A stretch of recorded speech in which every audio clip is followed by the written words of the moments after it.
Hi guys, I just wanted to make a video about what has been happening with me health-wise. I'm sorry if you can hear my little cousin screaming downstairs. She's not like crying because anything's wrong with her. She just likes to make a lot of noise. She's like almost 3 months.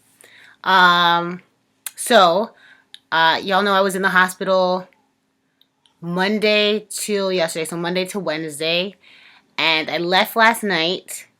It was against doctor's requests or orders or whatever. But the thing is that I don't. The doctors there, they pissed me off, in all honesty.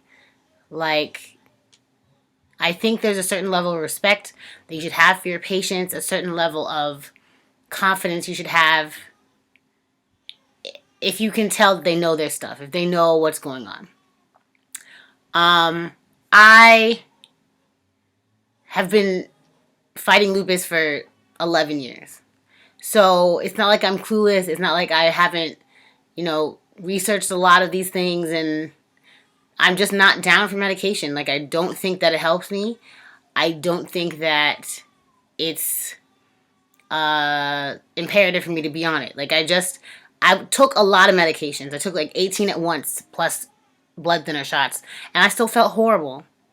So unless you're going to find a way that it's going to make me feel great, and, if it's miraculous and I feel wonderful on it, then yeah, I'll take it. But I don't. The side effects are almost, like, same as the problems I was having. So, just, I don't see the point. But anyway, so this is what happened yesterday, or the past couple days. I haven't been able to breathe for a good few months. It's about to be April now, and I haven't been able to breathe since the end of maybe December, November-ish of 2015. It's the last day of March 2016 today. So, I've been telling my doctor about it, and or doctors, I've told my rheumatologist, I've told my primary care, my hematologist, pulmonary, whatever, everybody, right? And they basically all were saying for months, like, oh, it's nothing, don't worry about it, you'll be alright. All you need is to take some prednisone. Prednisone is a really strong steroid that I used to be on for years, and I just don't like any of the side effects. I'm really swollen, I look really fat just in the face, and it makes you crave salt and retain water. So you just gain a lot of weight. It's not like real fat most of the time, but it's, like water weight. Like, you can, if you're taking a high enough dose, if you press into somebody's skin who's on high prednisone, you'll leave a handprint there for like maybe 10 seconds, like longer than it should be. So I refused to take prednisone. They were like, okay, so I guess you're just gonna live like this, whatever. So, but it started to get worse, and I went to all my doctors and I asked them, is there some other test I can do? Because they said there's a chest x-ray they'd done, which is my normal thing that I do, and they didn't see any fluid on my lung, they didn't see any blood clot. So, there was nothing they could do. I kept pressing them, and in February I was going to go to Tennessee. I was going to go to Gatlinburg, Tennessee, which was awesome. And I was like, I'm going to a high altitude place.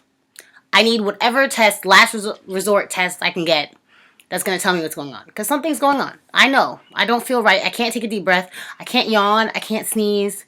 And I'm going to a high altitude. I don't want to choke and die up there. So they put me through a CAT scan, with contrast, which means they injected dyes into my bloodstream and watched it go through me and saw where the hiccups were in my lungs. So after that CAT scan, they said that there was fluid on my lungs, which I've had fluid on my lungs before. I've had up to 1.5 liters of fluid drained from my lungs. So I wasn't panicked. It was a pretty easy procedure. It's scary because they can collapse your lungs, and they do it while you're awake. And I watched it on like a TV screen, but I'd done it before, so I wasn't terrified. So I went on my trip without getting it drained because there wasn't I couldn't get an appointment with the pulmonary. I couldn't get an appointment with the lung doctors. So my appointment with the lung doctors is actually a week from now, basically.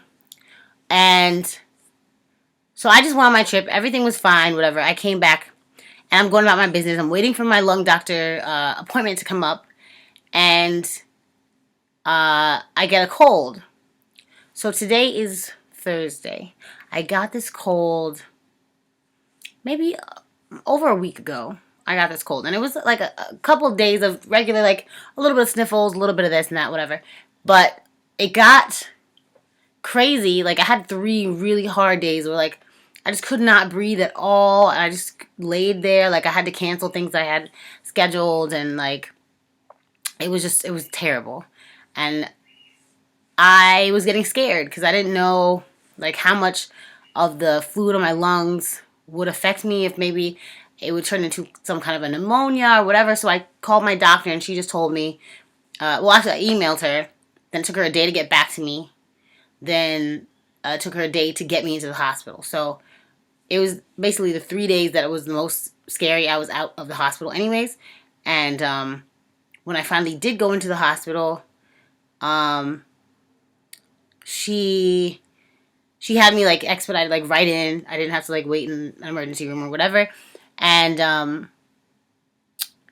they just wanted to check me out, right? Like if I was praying that it would just be the fluid on the lungs and they would drain me. I would go home, build up my lung capacity again, and be cool. So I go in, and the people checking me out, I have a rheumatology team, I have a lung specialist team, and then I have like my primary care, the people who already know me. So I spent 3 months in that hospital before, so I have I have nurses and stuff that already know me and already know my case. Like I went to the same floor that I was on. I had the same nurses that I had. Like they knew me. Room 700, single room. I didn't have a single room this time because it wasn't a bad case, but they knew me. Oh, you were from room 700. Oh, you're Miss Stewart. Da da da. Whatever. It was good. I got lots of hugs and whatever. Everybody was cool. My regular team on floor 7 of Montefiore Hospital, and they were checking me out. But like, I went the first day and I got a bunch of different scans. I did a bunch of different tests. So the first thing that pissed me off about this, I was supposed to get a CAT scan, but then my lung doctor came in and he was like, there's not enough stuff going on in your lungs. Like, there's not enough fluid to really take out. I can't really tell if it's fluid. You got a little schmutz. He literally said, you just got a little schmutz in your lungs. You're all right. I was like, okay. He's like, why don't you take prednisone, or why don't you take Plaquenil? 2 very, very common lupus medications. But the thing is, they don't understand lupus, and that's why I'm not just taking any medications that other lupus patients take because they just take it. So he was a little confused about that. He giggled a little bit at me, like literally. He was like, huh, "That's crazy. You're crazy, whatever."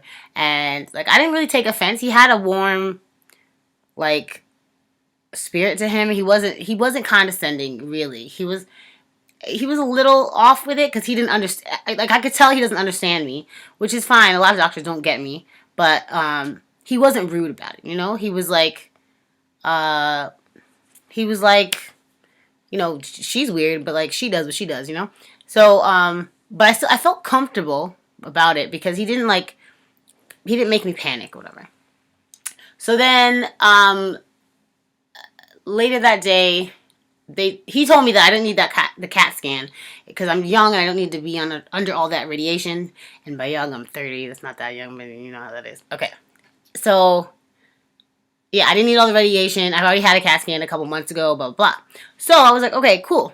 So he told me that. Then the head doctor on the floor told me I don't need a CAT scan. Then the hospital came and tried to get me the CAT scan anyways. I called my mother and I stayed on the phone as they put me on the stretcher. And I was like, Mom, they're trying to give me this CAT scan that you were here when they told me I don't need this CAT scan. I had my nurse go get one of the doctors on the floor that night. All this stuff. It was scary because they really were trying to take me to a scan that I didn't need, put radiation and dye in my body that I didn't need. I was freaked out. So that was strike number like 1.5. That it was like, I'm going to leave here sooner than they think I'm going to leave here. So then the next, or maybe that same night, I don't know, it doesn't matter. Next thing that happened that freaked me out was, okay, so I did a lung saturation test, which is like, it's an oxygen saturation test. So it measures, a thing they put on your finger, and it measures how much oxygen is going into your blood as you're doing stuff. So they had me walk around the hospital hallway and check the oxygen saturation. So a good oxygen saturation is obviously 100%. Acceptable, the 90s. The 80s, they're basically sending you home on oxygen. So I was watching mine, but I didn't know what the appropriate numbers were when I was looking at it. I was just looking at it to look at it as I'm walking. And I'm like 85, 86, 87. Like max, I think 87 or 88.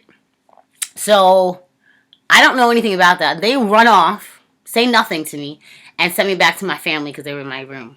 So I'm thinking everything's okay. The next morning, my doctor calls me, my primary care doctor calls me, and she's not there with me in the hospital. She's just like my regular everyday doctor. And she's like, I know that you know what's going on, and like, what do you want to do about it? And like, rheumatology's going to come and see you, and da-da-da-da. And I'm like, what are you talking about? And then she explains to me what my results were and what that should mean. So the thing that they are scared of is that the bottoms of my lungs are collapsed right now, which just means they can't inflate right now. Like, because I can't take a deep breath, they haven't been inflated. And they haven't been inflated for months. So what they're trying to figure out is if it's reversible, number one. Number two, if it's going to get any worse. And basically what a plan of action is. So that's what my primary was saying. She's awesome. I like her a lot. So then after, I had to tell my mother. We called three-way my mother because there was a lot of information in the way she was saying it. I want to make sure that it was all said and it wasn't like a mess. So then, this is what made me leave. Well, I wanted to leave anyways because I had a previous, and like I booked my time. My calendar is done. Like, I'm not really trying to stay in any hospital for any reason. Like, if I'm not dead, I'm good. Like, let me go. But I saw the rheumatologist. They came to see me. 2 of them. It was like a team of 4. But like, at first it was one lady. She came. She examined me. Blah blah blah. She looks like she had looked over my charts. She knew my case. She knew about when I was there for the 3 months and all the stuff I had been through. And then she left, and she didn't really say much. She just kind of was like, okay, good to know. And then she came back with like the head guy. He's the one who made me leave. He has a God complex. Like, I can't say his name, but I know it starts with a T. He's Dr. T. Hold on, I'm gonna tell you his name. Dr. Tagoe. He works in Montefiore, and he's a jerk. He basically was laughing in my face. He didn't know anything about my case. He knew nothing about my history. But he had all kinds of recommendations, and he's telling me to do this and telling me to do that. And he wanted me to stay in the hospital for 1 week with IV prednisone and something else, another like antibiotic. And then he wanted me to go home on 40 milligrams prednisone every day.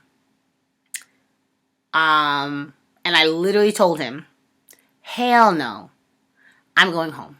I'm going home. And he laughed at me. He laughed at me several times. He said to me, he started calling me young lady, as if that was going to make me shape up and be like, oh, I'm sorry, Dr. Jesus. Like, I'm going to, whatever you say. Like, there's no way. There is no way, sir. Like, if just because you have this degree and you think you know, I'm my own person. My body reacts in a different way than any textbook reacts, and I'm aware of it. Like, I know what's going on with me. Don't tell me, like, oh, I read in a book somewhere that maybe that you should do this. And it's not like I respect a doctor's opinion, right? Give me an opinion. Give me some facts. Like, it shows that if this, then do this, and if that, do this, and I think that maybe this would work for you. But the way that he spoke to me was so out of order. Like, I had a friend over. Hey, Claire. I had my friend Claire over. And she was even visibly getting, like, flustered with this bull. Like, why are you talking to us like this? It's something, I feel like it's something about male doctors and female patients especially. And something about, they're just extra condescending. Like, why do you talk to people like that? Like, I don't care how much you get paid. I don't care how much school you went to. I'm a human being. I'm not a dummy. I'm not a mannequin. Like, this is a real patient that you're working with. You should at least show this respect to know what's going on in my chart. I know my chart is very extensive and, like, it's a good amount of stuff. But graze through that ish, okay? Look over something so that you can come and tell me that you know something about me, and not just tell me about yourself, or like tell me what you think is going on. And then to top it off, he said to me, I'm terrified, so you need to do this. Don't come to a patient. I'm already sick. I'm already there by myself. Like, I mean, I have my friend with me, but like, I'm already been in this hospital for a couple of days. And you're going to come to me and tell me you're terrified. Aren't you a professional? Don't you do this for a living? Don't you normally keep people alive? Isn't that what you do? Like, why are you terrified? How are you terrified? Go be terrified over there, because I'm gonna be leaving, okay? I'm gonna leave this hospital. I just told them, sign me out. I'm good. Because he didn't respect any of my opinions. He laughed at me more than once. And he was talking down to me. Nah, I'm good. So the plan right now, I'm not really scared because right now my lung capacity is okay. Like, I feel okay.